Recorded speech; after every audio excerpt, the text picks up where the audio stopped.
Selamlar arkadaşlar. Premiere derslerine devam ediyoruz. Öncelikle şimdi bu dersimizde After Effects ile Premiere'i entegre etmeyi öğreneceğiz. Ben ne yapacağım? Şimdi eski çalışmalarımdan birini zaman kaybı yaşamamak açısından açmayı önce göstereceğim. Çünkü o formatta bir video düzenlemeyi düşünüyorum. Şuydu sanırım. Bunu nereden yapacağız? Premiere Autosave dosyalarından. Bakın genellikle masa üstüne kaydeder bu. Şurada ben göstereyim. Şurada. Buradan açtım. Bakalım eski entegre olmuş, yani kullandığım videoyu gösterecek mi? Bu boş bir grafik çıktı. Bunu kaydetmiş otomatik olarak. Bir öncekine bakacağım. E, Oto kayıtlar şuradan açayım. Untilate değil. Diğer dosyamız şurada. Autosave'ler sağ tarafa kaydetmiş. Bu neymiş? Ses dosyalarıymış bu. Şimdi otomatik kayıtları tekrar açıyorum. Şunu açayım bu kez. Tabi isimlendirmek daha kolay olur. İsimlendirirseniz offline al diyorum. Çünkü eski dosyalarımı kullanmayacağım. O videoları silmiştim. Bu da başka bir videommuş sanırım. Bunu da sileyim. Keşke adlandırsaymışım. Şuradan bir bakayım. 25'inde bir tane projem var. O mu? O eski projemi yakalamaya çalışıyorum. Offline all diyorum yine. Bu olabilir mi? Yüklense evet buldum bakın. Bir şekilde eski çalışmalarımdan birini buldum arkadaşlar. Şimdi entegre etmeyi bahsedeceğim After Effects'ten. Şu kullandığım sol girişteki intro After Effects'ten bir dosya arkadaşlar. Şöyle bakın. iPhone kılavuzu, iPhone'la ilgili bir video çekmiştim. Nasıl ben bunu kullandım? Şurada Project. Şöyle basayım. Essential Grafik var. Bakın. Burada After Effects'teki kullanmış olduğunuz After Effects dosyaları burada görünüyor. Eğer Atomix kullanıyorsanız eklenti olarak, Motion Bro kullanıyorsanız After Effects'te kullanılan Motion Bro eklentileri, grafikleri bakın tamamı burada gösteriyor. Motion Bro 2.1'i ben öneriyorum size. Buradan dilediğiniz efekti bulabilirsiniz ya da şuradan arama yoluyla da bulabilirsiniz. Beğendiğiniz bir şey varsa şöyle favorilere ekleyin. Şöyle göstereyim, yanında yıldız sekmesi çıkıyor, işareti çıkıyor. Favorilerden de bakın benim favorileri aldığım şeyler burada. Orayı düzenleyebilirsiniz. Şimdi şu After Effects dosyasının üzerinde bir değişiklik yapacağım. Tıkladığım anda Edit kısmı çıkıyor ve sol tarafta hemen bunu değiştiriyorum. Ne diyelim buna?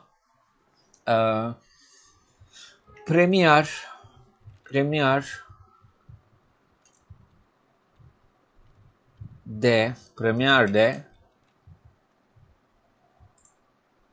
After Effects dersleri diyelim. Premiere dersleri diyelim buna. Premiere dersleri. Tabi bu buna uymayabilir ama ben örnek olsun diye yapıyorum. Videolarımı siliyorum. Şunu da siliyorum. Premiere dersleri. Şimdi dosyalarımı alayım ben buradan, yakalamalardan. OBS ile ilgili bir video çekmiştim. Bunu buraya ekliyorum. Şöyle yakınlaştırıyorum. Şurada bakın eski çalışmamdan kalan bir geçiş efekti var. Bakın bu zaman kaybını önlüyor eski çalışmalar üzerinden gittiğim için.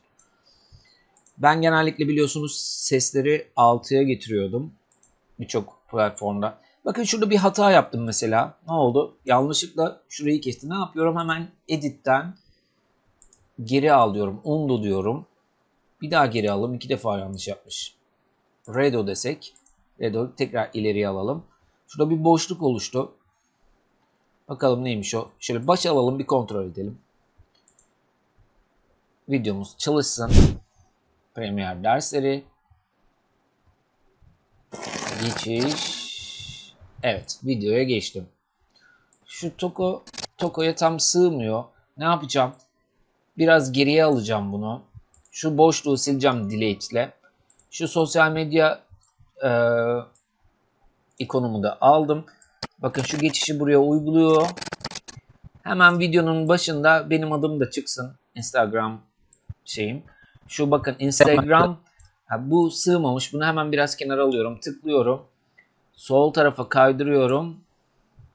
Arkadaşlar bu şekilde eski dosyalarımın üzerinden çalışmama devam ediyorum ve After Effects eklentisi, bakın arkadaşlar, şu Instagram, şu geçiş efekti yine After Effects'ten ve başta kullandığım introda After Effects'ten. Yani siz introlarınızı, efektlerinizi, böyle logolarınızı filan After Effects'te düzenleyip buradan Motion Blur eklentisiyle çekebilirsiniz.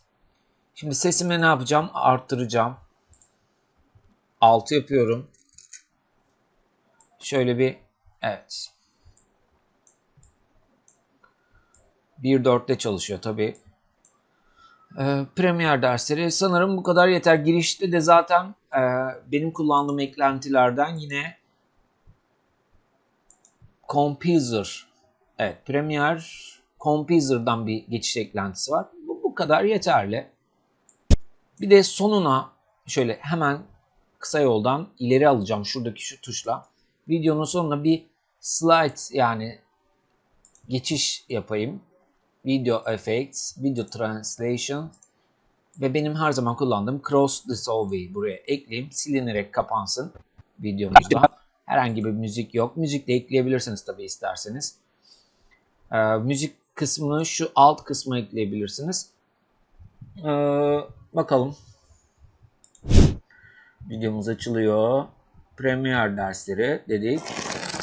Ve bu şekilde bir giriş oluyor. Selamlar arkadaşlar. Bu videoda en iyi, yani bilgisayarlar için en iyi, zaten bir OBS tavsiyesi, ekran kaydı programı tavsiyesi videosunda da çok fazla bir efekte falan gerek yok.